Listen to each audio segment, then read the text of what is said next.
Panas, mantan Danjen Kopassus loyalis Prabowo pimpin demonstrasi bela Anies, gugat Jokowi.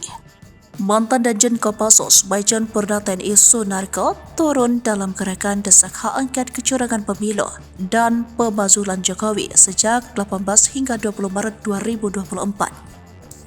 Demonstrasi besar-besaran dimulai 19 Maret di mana gabungan pendukung Ganjar Anies 45 elemen ormas dan mahasiswa bergerak mengepung KPU, Istana Kepresidenan hingga DPR. Pensiunan Jenderal Bintang 3 ini akan turun bersama pentolan Muhammadiyah dan pendukung Anies Baswedan.